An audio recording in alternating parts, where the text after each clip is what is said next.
drop a like and do share. Leave your comments and do not forget to subscribe for more videos. Well, hello everyone watching this video. A very warm welcome to Edupedia World. Today, we'll be studying geography and I'll be your tutor, Mansi Garg. In the previous videos, we have studied about atmosphere, its various layers and especially the ozone layer. Now let us come to another part of this topic, which is global warming. Here's a simple definition of global warming. You all must be thinking what it really is. And yes, this is really happening. Over the past 50 years, the average global temperature has increased at the fastest rate in recorded history. And experts see the trend is accelerating. All but one of the 16 hottest years in NASA's 134-year record have occurred since the year 2000. Recent climate studies have shown that the global mean temperature on Earth is rising, which is a result of enhanced concentration of greenhouse gases in the atmosphere caused mainly by human activities. You all must be seeing on your screens how this Earth is actually getting hotter and hotter day by day, just like a ball of fire.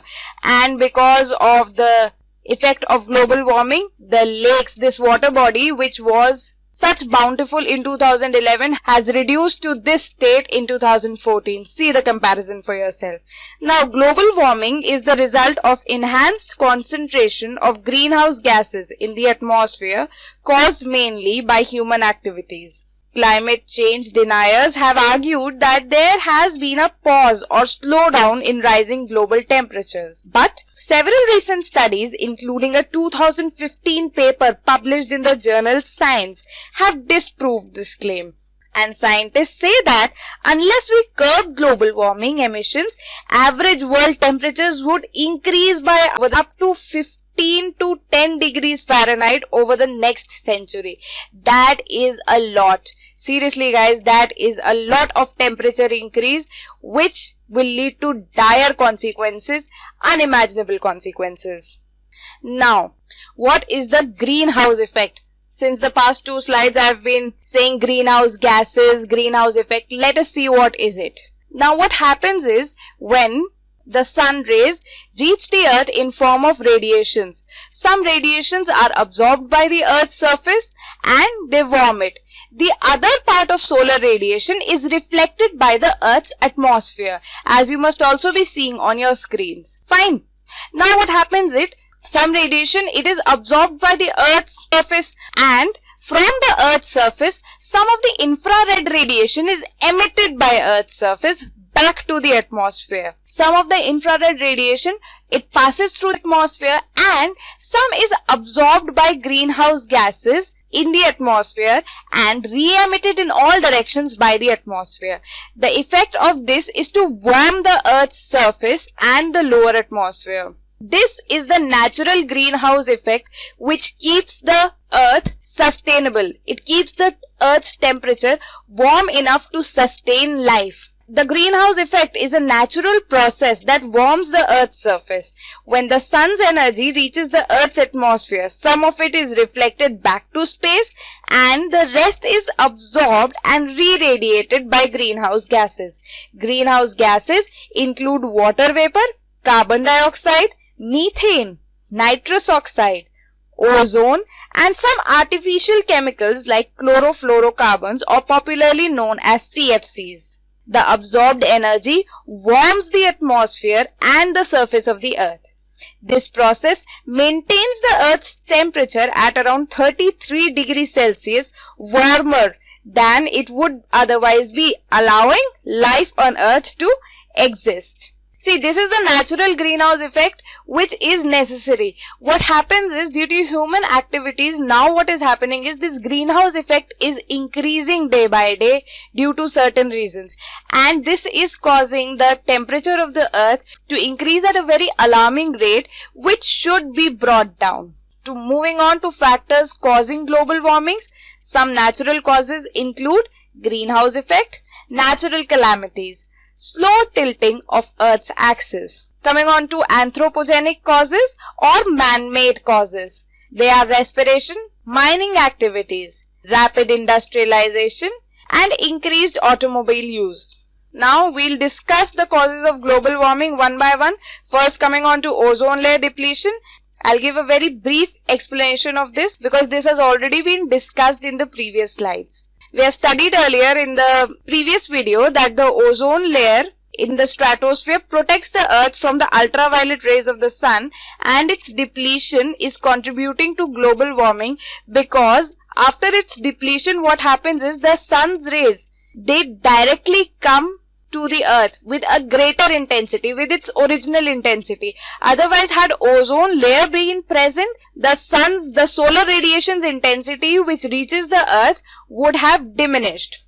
Moving on to the next one, which is greenhouse effect. Now it happens in many steps. The first step being solar radiation, it reaches the earth's atmosphere and some of this is reflected back into the space. Secondly, what happens is the rest of sun's energy is absorbed by the land and the oceans, which further heats the earth. Now coming on to the third step, the heat radiates from earth towards the space. Now the fourth step, some of this heat is trapped by greenhouse gases in the atmosphere, keeping the earth warm enough to sustain life. Now, fifth step, where the human activities intervention comes. Human activities such as burning of fossil fuels, agriculture and land clearing are increasing the amount of greenhouse gases released into the atmosphere.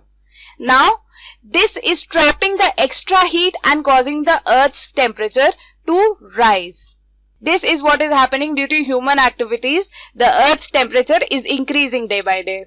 Coming on to yet another cause of global warming, which is deforestation. Clearing away of forests and forest ecosystems on a large scale have posed several dangers to life on Earth. Trees are essential for absorbing excess carbon dioxide in air. They are also responsible for maintaining the fertility of the soil.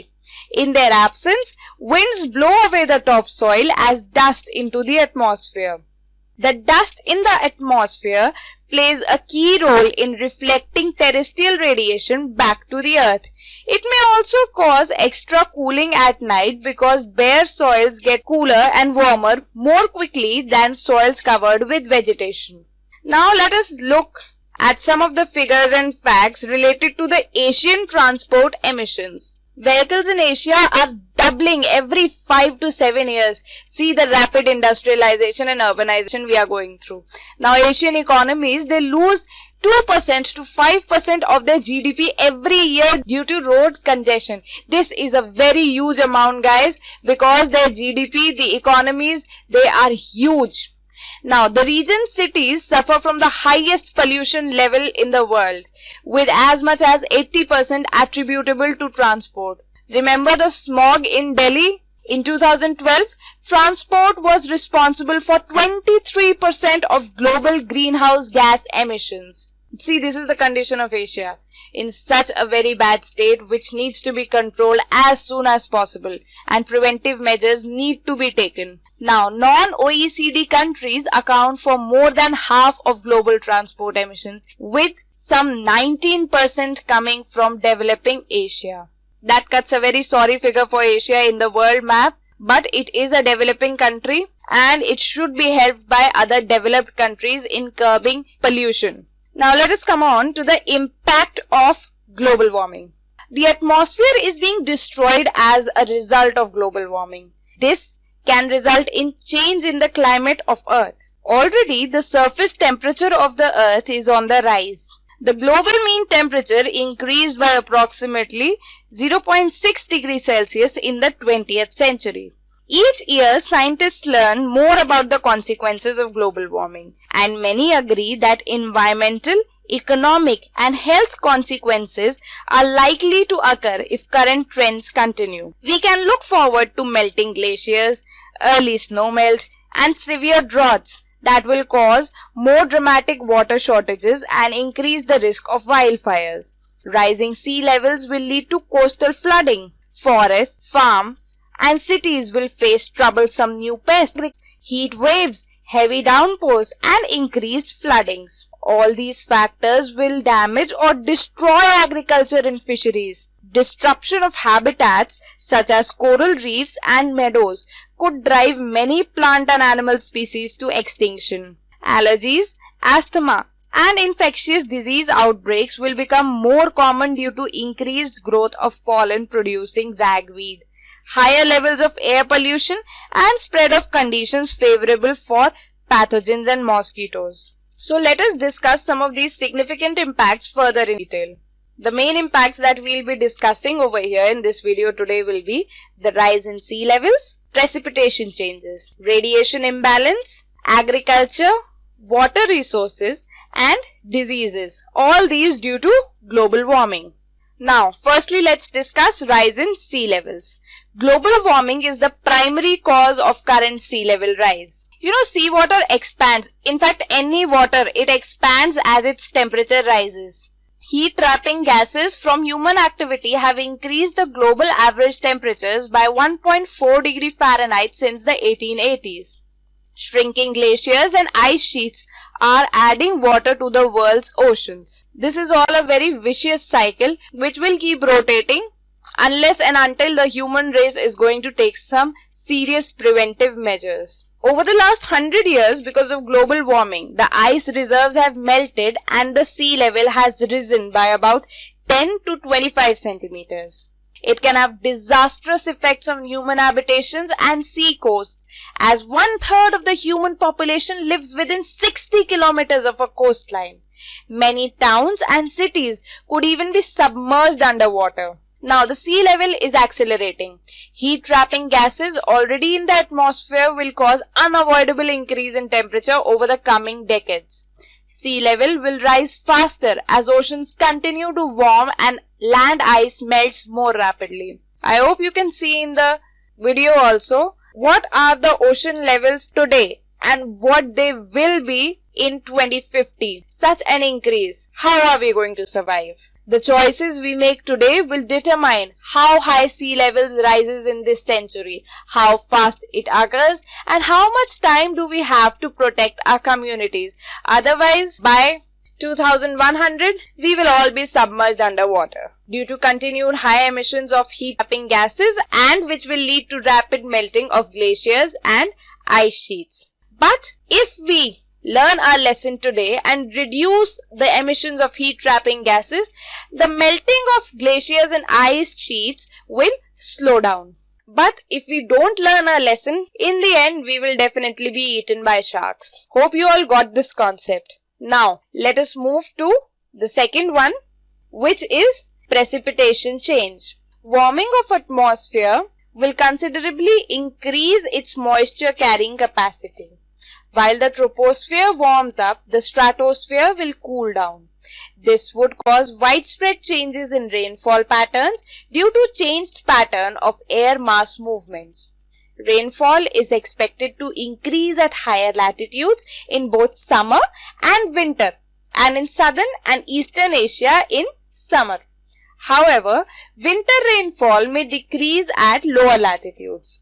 These changes in rainfall patterns are expected to lead to flooding in some areas and drought in others. Monsoon flooding is expected to cause great loss of life in India, Bangladesh, and Southeast Asian countries. Scientists agree that the Earth's rising temperatures are fueling longer and hotter heat waves, more frequent droughts, heavier rainfall, and more powerful hurricanes. In 2016, the National Academies of Science, Engineering and Medicine announced that it's now possible to confidently attribute certain weather events like some heat waves directly to climate change. The Earth's ocean temperatures are getting warmer. It means that tropical storms can pick up more energy. So global warming could turn, say, a category 3 storm into a more dangerous category 4 storm. In fact, scientists have found out that the frequency of North Atlantic hurricanes has increased since the early 1980s, as well as the number of storms that reach categories 4 and 5. The impacts of global warming are being felt across the globe. Extreme heat waves have caused tens of thousands of deaths around the world in recent years. And in an alarming sign of events to come, Antarctica has been losing about 134 billion metric tons of ice per year since 2002.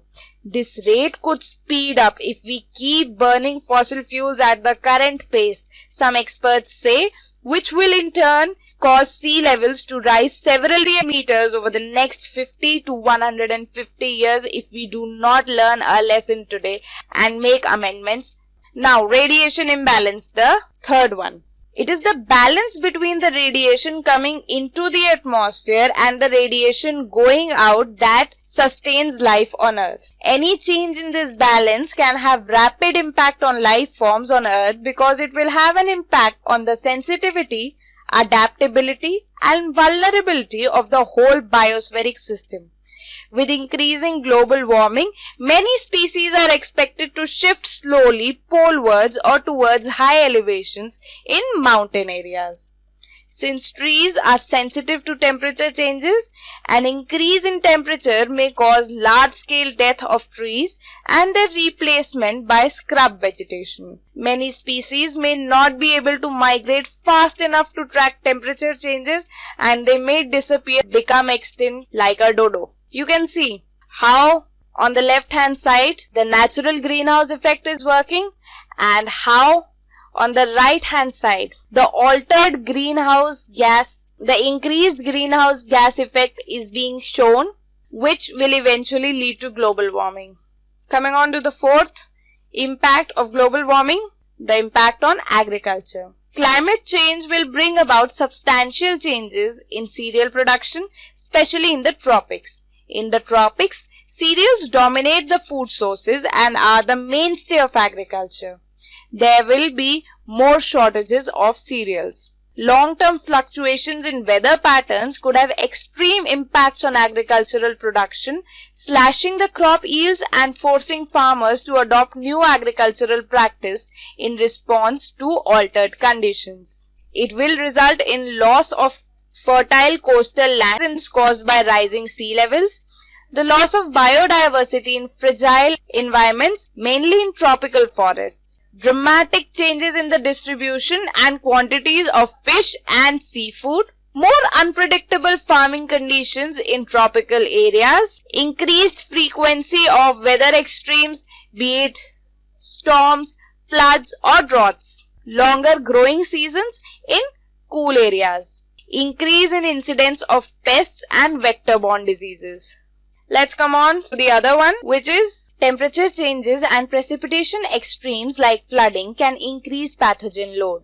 Climate can also alter weed, insect and fungal populations and increase the use of pesticides. Then, rising carbon dioxide can directly influence nutritional content of foods. Warmer temperatures can result in greater food spoilage. Finally, extreme climate events can disrupt the food distribution, which will have a direct impact on human beings in the end. Coming on to yet another impact of global warming, which is water resources, the impact on water resources. There is a great deal of controversy over the likely impact on water resources. However, all agree that the global freshwater conditions may worsen by 2025, more due to population pressure than due to the climatic factors. But still, if we connect all the dots, we will see that climatic changes will play a great role in worsening the water resources conditions by 2025. Well, let us discuss another impact of global warming, which is the outspread of disease. Temperature and precipitation are two important causative factors of diseases like malaria, which may reappear in different forms as a result of change in the climate.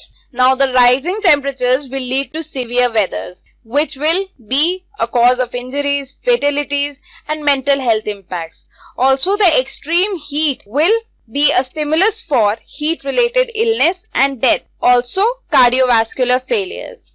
More extreme weather will promote air pollution, which in turn will be a cause of asthma and cardiovascular disease. And more extreme weather is also going to promote changes in vector ecology, which will promote the outspread of malaria, dengue, encephalitis, hantavirus, Rift Valley fever, Lyme disease, chikungunya and West Nile virus. Rising sea level will impact the quality of water that we drink, and poor quality water is going to spread waterborne diseases like cholera, cryptosporidiosis, Campylobacter, leptospirosis, and harmful algal blooms. Plus, rising sea level will also increase allergens, which will promote respiratory allergies and asthma. Increasing carbon dioxide levels in the air will give a push to environmental degradation and water and food supply impacts. They, in turn, will have effects like malnutrition, diarrheal diseases, plus social impacts like forced migration,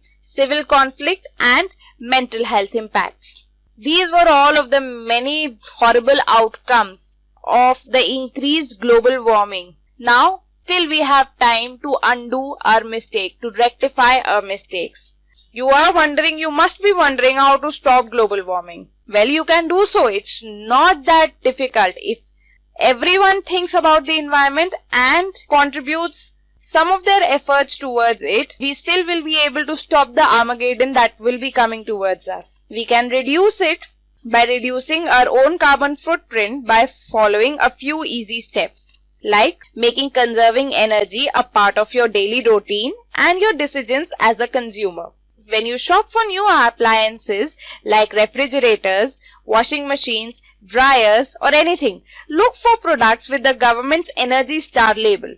They meet a higher standard for energy efficiency than the minimum federal requirements. When you buy a car, look for the one with the highest gas mileage and lowest emissions. You can also reduce your emissions by taking public transportation or carpooling whenever possible.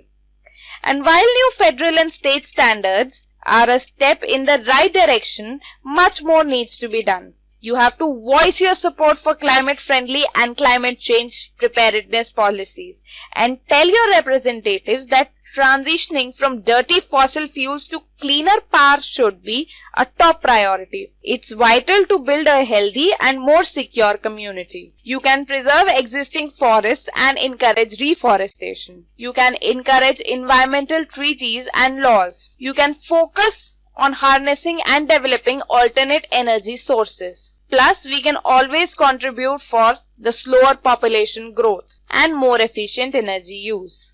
So, the Earth in the past has had several phases of warm climates followed by ice ages. In the past, these changes took place over several thousand years.